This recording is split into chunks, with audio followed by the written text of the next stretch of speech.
So I'm back with a follow-up video to my Vernier scale video, and I wanted to break this out into its own video so that the other one wouldn't get too long. But I wanted to go over the number one mistake that new people and even experienced people make with a Vernier scale sometimes, and that has to do with reading the OD micrometer. So if you've already, hopefully you've already watched the video where I talk about how to read the Vernier scale on a micrometer. And the number one problem, number one mistake people make is when it comes to counting those lines. So I have an example here. Let's try and get this to zoom in. Move a couple of things out of the way. So I have an example here. Let's try to take a reading of this. Very quickly, I see 1.2, I see one line, and then I see the 24, and which one lines up? I actually haven't looked at this beforehand, so let's say the 4 lines up. So let us write that down.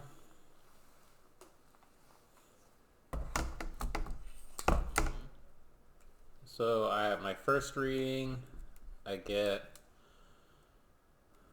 1.2494. Okay, this is my first reading. I'm adding 25 thousandths and the 24 thousandths to get to 49, and then I added the 4/10ths on the scale here. Okay, so what's the mistake that people make? What I just showed you is the correct reading, and I was a little bit careful to hold the mic in a certain way that I can only count one line. But if I rotate this around, it's going to be hard to show on the camera, but there's a second line there. And sometimes what people do is they make the mistake of counting that second line and including that second line in the calculation I just did. So what people, the steps I explained were, add what you can see easily, 1.2, count the lines. Well, in this case, people say, yeah, I can see a second line right here on the thimble, right at the edge. So that's 1.250. Then they add 24 thousandths to get to 1.274, and then they add the thimble scale, and the reading they end up with is 1.2744, which is completely wrong. Okay, so the difference is they added that line when they shouldn't have because they could see it. So I want to talk about why that happens and how to avoid it. For beginners, it's a completely understandable mistake to make, but it's also one that can be avoided. So first of all, let's talk about why it happens. Is there something wrong with the micrometer? No, there's nothing wrong with the micrometer. It actually comes down to the manufacturer when they're marking this with a laser. They're setting the increments. They have to pick a thickness for the line that you can see. It really comes down to, how thick are these lines?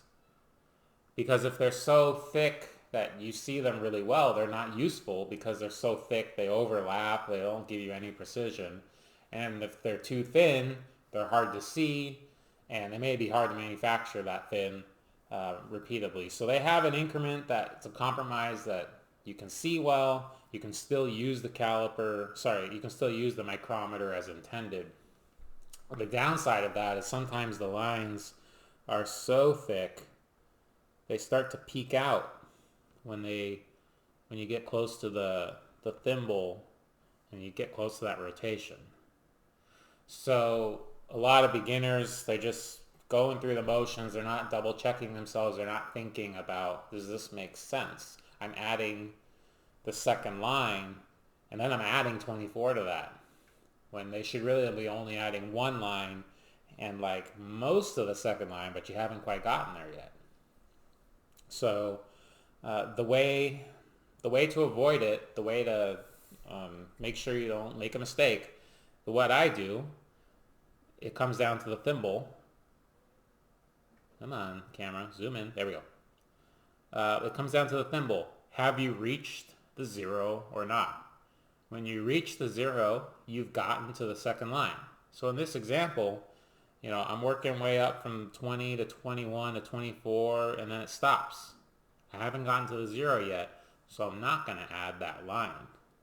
But when I just sneak past the 0 to, maybe just less than 1, I have gotten past 0. I'm going to add that second line, and then I'm going to only add that tiny piece that I moved beyond the second line. So right here. Again, please check out the direct camera feed if it's not looking so good there. I'm really doing my best with the lighting and the zoom, but it's a little hard to control. So in this case, I have moved past the line. I will add 2 lines in my calculation, and then it's just a tiny little addition. And in this case, when I move back, I'm only going to add 1 line, and I'm going to add 24 thousandths, which is most of the way to the second line, and then whatever tenth I get with the Vernier scale. So that is my strategy. I still use it whenever I'm close to the line. It's not something that goes away with experience, because you really got to be careful when you're doing this math. And I still make mistakes occasionally. The OD micrometer itself, I would say, is not as big of a risk. If you've watched the videos about micrometers and hole inspection tools, I did point out, and I even have an example of when you're working with a hole mic and you're calibrating this. When you the way to calibrate a hole mic is you're going to loosen this sleeve and then rotate it to match your calibration 0, which is pretty much the same as an OD mic, except there's nothing to loosen. You're just grabbing onto the sleeve and physically moving it. But because this one has a free floating sleeve, it not only rotates back and forth, it moves back and forth in the axial direction, which is going to affect how clearly you see some lines, right? Because when I calibrate it, I might float it so that I see this much of the line. But when somebody else calibrates it, they might see more of the line. So because I have it here, I have the calibration ring right here. Let's all I was missing was my screwdriver. So let's calibrate this on 1 inch, and then I'll try to demonstrate exactly what I'm talking about in this video, as well as the hole inspection video. So when I check 0, yeah, I'm a little bit off. I really haven't checked the calibration lately, so I'm a tiny bit off. So when I go to calibrate it, I'm gonna loosen this sleeve, and I have some control this way. See, I'm measuring a 1 inch ring, and I can see that line. But how much I can see that line, I have control.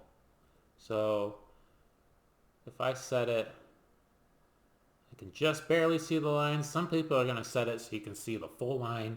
Some people are going to go a little bit too far, probably. And okay, I've definitely gone too far. They're going to hide the second line, but then they're going to leave it, at whatever angle they feel is right.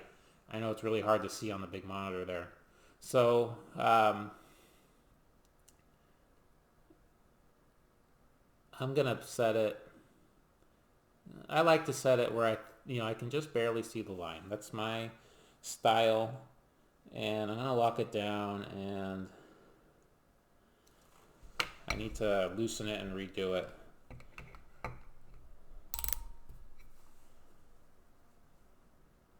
So I need to keep doing this. I'll give it one more shot on this video, and then we'll wrap things up. If I don't get it right this time, we'll just move on. But I might as well show you how to calibrate this while we're at it. So I don't normally do this standing up, trying to do this in front of a camera, so bear with me. It can be a little bit challenging to hold everything.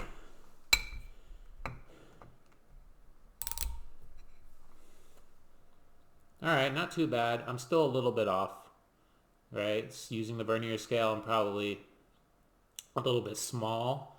I haven't quite gotten to the 0 yet, so I'm probably 1/10 small. This ring itself is stated to be about 40 millionths smaller than 1 inch, so I'm actually pretty close. I'm not going to keep fighting it, but what I want you guys to take away from this is just remember, whatever scale you're using, have you gotten to the 0? Have you gotten to the 0 or not? It matters how much, whether you add that line you can see or not, because sometimes you will see it but you haven't reached it yet. So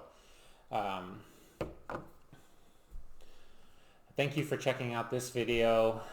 Thank you for checking out my other videos, and please visit my website for more training videos, more resources, and thank you, and I look forward to seeing you for the next one.